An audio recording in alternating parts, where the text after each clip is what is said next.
केवल सामान्य जानकारी के लिए है। कोई भी दवा लेने से पहले डॉक्टर से सलाह अवश्य लें। अगर कोई वीडियो देखकर दवा लेता है तो वह खुद जिम्मेदार होगा। धन्यवाद। हेलो दोस्तों, आज हम लोग बात करने वाले हैं दांत के दर्द में कब कौन सी दवा दें। ठीक है, आपको पता है कि जो सर्दियों में क्या हो, जो दांतों की जो प्रॉब्लम है वो बहुत ज्यादा देखने को मिलती है। तो दांतों की यहाँ पे समस्याओं के बारे में बात करेंगे कि कब भी दांत में जब जैसी समस्या होगी तब वैसा इलाज अपने को कैसे देना है। ठीक है, यहाँ पे मेल और फीमेल्स दोनों को ये प्रॉब्लम होती है। तो दांत का दर्द होता है ना भाई साहब, जिसको होता है ना उसको ही पता है कि बहुत ही ज्यादा असहनीय दर्द वो होता है। ठीक है, तो इसके अंदर अपन सबसे पहले कोजेस की बात कर लेते हैं। ठीक है, तो कोजेस में जो कारण किस किस कारण से होता है, टूथ डीके, जो टूथ डीके की वजह से हो सकता है। ठीक है, गम डिजीज में जैसे पेरिडोंटाइटिस डिजीज वगैरह होती है। ठीक है, गम स्वेलिंग हो गई, पस वगैरह पड़ गई, डैमेज, अगर किसी तरीके से फ्रैक्चर या डैमेज आ गया, ठीक है, उस वजह से हो सकता है। उसके बाद में टूथ एब्सेस की मतलब कि उसमें जो पस जो मवाद वगैरह बन जाती है ना, जहाँ से वहां पे छाला टाइप का हो जाता है, उससे हो सकता है। इरेप्शन ऑफ टीथ, जो छोटे बच्चे जो होते हैं ना उसके अंदर क्या होता है, वो दूध के दांत जो झड़ते हैं तो झड़ते टाइम भी जो उस टाइम में भी वो दर्द हो सकता है। या फिर जो किसी किसी को जो दांत नए उगते हैं ना तब भी जो जाड़ या कलदाड़ होती है ना तब भी उनको दर्द होना स्टार्ट हो जाता है। ठीक है, तो ये सारे रीजन हो सकते हैं अगर किसी को भी टूथ हैक है। तो किस रीजन में अब अपने को क्या दवाइयां देनी है उसके बारे में हम लोग बात करेंगे कि ट्रीटमेंट प्रोफाइल क्या रहने वाला है। ठीक है, पेशेंट को क्या प्रॉब्लम है और क्या ट्रीटमेंट अपने को उसे देना है उसके बारे में आज अपन कंप्लीट तरीके से बात करेंगे। ठीक है, तो सबसे पहले मैं माने तो अगर अपने पास कोई पेशेंट आता है जिसको पेन हो रहा है, ठीक है, तो अपने को क्या करना है। ठीक है, सबसे पहले जैसे कोई मरीज आता है ना, सबसे पहले आप उसको इंस्पेक्ट करेंगे, अच्छे से उसके मुंह को खुलवाएंगे और अच्छे से आप उसको केयरफुली धीरे धीरे आराम से देखेंगे कि आखिर उसको दिक्कत क्या है। ठीक है, तो अगर उसका कोई गम जो है, जो मसूड़े में अगर कोई इन्फ्लेमेशन नहीं है, सूजन नहीं है, तब आपको क्या करना है, उसको सिंपल आप डाइक्लोपीसीएम की कोई भी टैबलेट आप उसको दे दीजिए। यहाँ पे मस्केर पी जो टैबलेट आती है ना, उसका इफेक्ट जो है मेरे प्रैक्टिस में मेरे को काफी अच्छा देखने को मिला है, इसलिए मैं आपको ये सजेस्ट कर रहा हूँ। अदरवाइज आप कोई भी डाइक्लोपीसीएम की कॉम्बिनेशन की टैबलेट पेशेंट को दे सकते हैं। दिन में 3 बार से लेकर के मतलब 2 बार या 3 बार दे सकते हैं। अगर ज्यादा पेन रहता है तो दिन में 3 बार या फिर 2 बार अपन दे सकते हैं।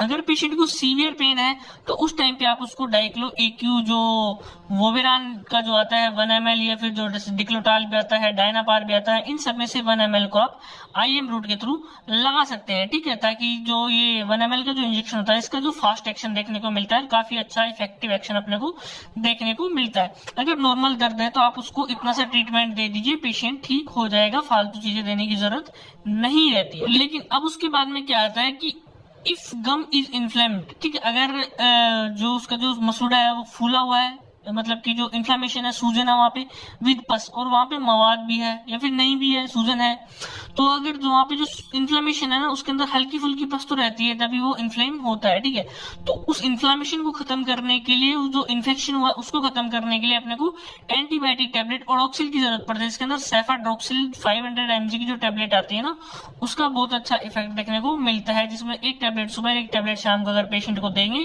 तो इन्फ्लेमेशन जो है बिल्कुल खत्म हो जाएगा, पस जो हुआ है हल्की फुल्की वो पूरी सूख जाएगी और पेशेंट को दांत के दर्द में बहुत आराम मिल जाता है।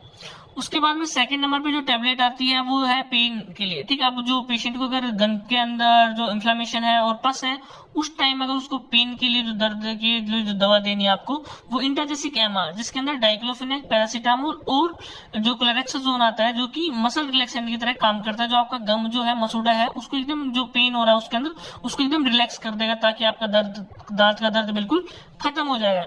इस टैबलेट को भी दिन में 2 बार से लेकर के दिन में 3 बार तक दिया जा सकता है। ओडोक्सिल को आपको खाना खाने के बाद में सिर्फ एक बार सुबह और एक बार शाम को ही पेशेंट को देना होता है। ठीक है, उसके बाद में है कि जो बीटाडीन जो होती है, ठीक है, जो बीटाडीन माउथ वॉश होता है उससे आपको दिन में 2 या 3 बार उसको गार्गल करना है, ताकि जो वहां पे जो मस्त जो पस जो है वहां पे जो इन्फ्लेमेशन है तो वहां पे हल्का फुल्का जो घाव है ना वो जल्दी से, मतलब कि वहां पे जो इन्फेक्शन ना फैले, बाकी बैक्टीरिया का इन्फेक्शन ना फैले, और जो घाव है जल्दी से भर जाए, पस जो है बिल्कुल खत्म हो जाए, जो स्वेलिंग है वो भी बिल्कुल खत्म हो जाए, इन्फ्लेमेशन बिल्कुल खत्म हो जाए। ठीक है, तो बीटाडीन जो गार्गल होता है पोविडोन आयोडीन का, उसको आपको यूज करना है ताकि आपके माउथ के अंदर और बाकी जो बैक्टीरिया कोई भी किसी भी टाइप का इन्फेक्शन ना रहे जो कि उसको जो ठीक होने की लिए रेजिस्टेंट डेवलप कर सकता है। तो इस तरीके से अपने को बीटाडीन गार्गल को यूज करना है ताकि वो जल्दी से ठीक हो जाए। ठीक है, तो यहाँ पे अपने को ये तीनों चीजें पेशेंट को देनी होती है।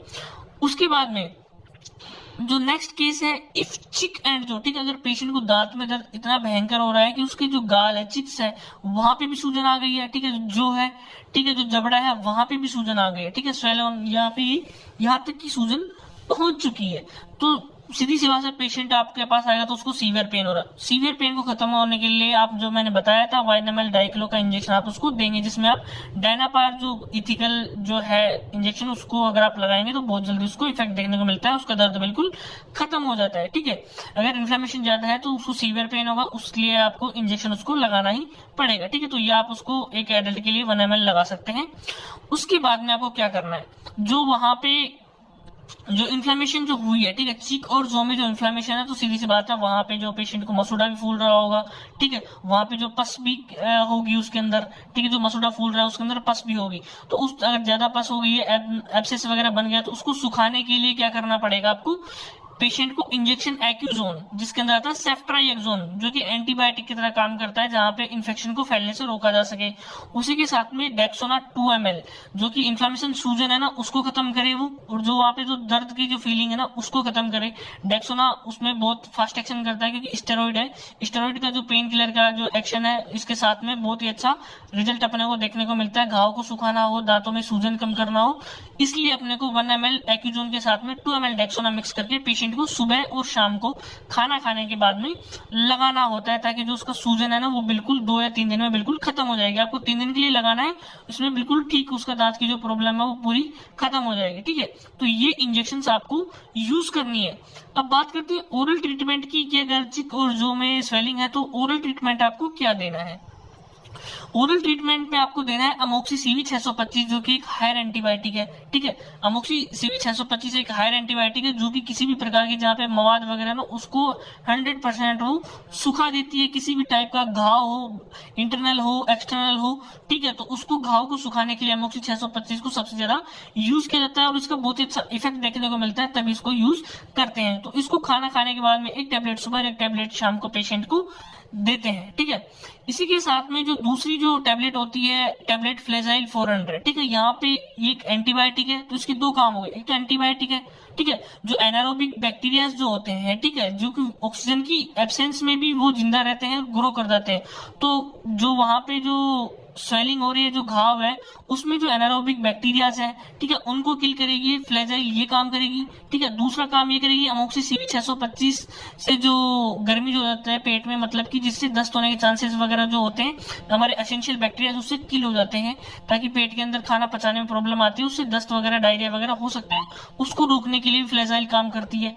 ठीक है, तो यहाँ पे फ्लेजाइल और अमोक्सिसिविर 625 का कॉम्बिनेशन है ना, आपको डबल एक्शन यहाँ पे देने वाला है। तो इन दोनों को आप पेशेंट को यूज करेंगे। फ्लेजाइल की टैबलेट भी सुबह शाम पेशेंट को अमोक्सी 625 के साथ ही खाना खाने के बाद में आप पेशेंट को देंगे। ठीक है, तो यहाँ पे इसका बहुत अच्छा इफेक्ट देखने को मिलता है दोनों टैबलेट को एक साथ यूज करने का। ठीक है, उसके बाद में आपको 3rd नंबर पे जो टैबलेट है कि पेशेंट को सीवियर पेन के अंदर अपने को टैबलेट देंगे कीटोरोलेक डीटी। ठीक है, कीटोरोलेक डीटी एक डिस्पर्सिबल टैबलेट होती है, जैसे पेशेंट को लेता है ना तो हैंड टू हैंड डिजोल्व हो जाती है और 15 मिनट में अपना काम स्टार्ट करना, मतलब कि काम शुरू कर देती है। ठीक है, तो कीटोरोलेक डीटी आप देंगे। इंटरवेसिक एमआर भी आप अपन दे सकते हैं, लेकिन अगर उससे पेन नहीं रुक रहा है, ठीक है, तो उस केस में आप उसको कीटोरोलेक डीटी देंगे, जिसमें सुबह शाम से लेकर के दिन में 3 बार तक पेशेंट को ये टैबलेट दी जा सकती है खाना खाने के बाद में। और कीटोरोलेक डीटी को एक रामबाण माना जाता है दांत के दर्द के लिए। किसी भी टाइप का पेन हो, कीटोरोलेक डीटी उसको दे दो, बिल्कुल दर्द बिल्कुल खत्म हो जाएगा 15 मिनट के अंदर अंदर।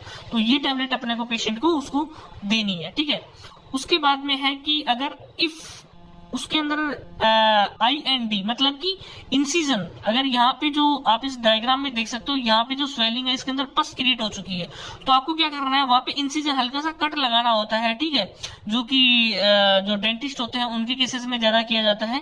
क्लिनिक पे ऐसी जो ये छोटे मोटी चीजें होती है कम की जाती है, लेकिन फिर भी अगर आप काफी टाइम से एक्सपर्ट हो तो हम जो प्रैक्टिस करते हैं उस पर क्या करते हैं, पेशेंट को हल्का सा यहाँ पे कट लगा करके और उसके अंदर जो पस है ना उसको बाहर निकाल देते हैं। तो इंसिजन एंड ड्रेनेज, आईडी का मतलब है इंसिजन एंड ड्रेनेज। ड्रेनेज मतलब कि उसके अंदर जो पस है ना उसको बाहर निकाल दीजिए ताकि वो पस और ज्यादा ना बने और जो इन्फेक्शन जो है ना वो वहां पे ज्यादा ना फैले और जल्दी से उसकी पस जो अपन निकाल देंगे तो घाव जल्दी से भर जाएगा, बहुत जल्दी वो सूख जाएगा और पेशेंट को बहुत जल्दी आराम मिल जाता है।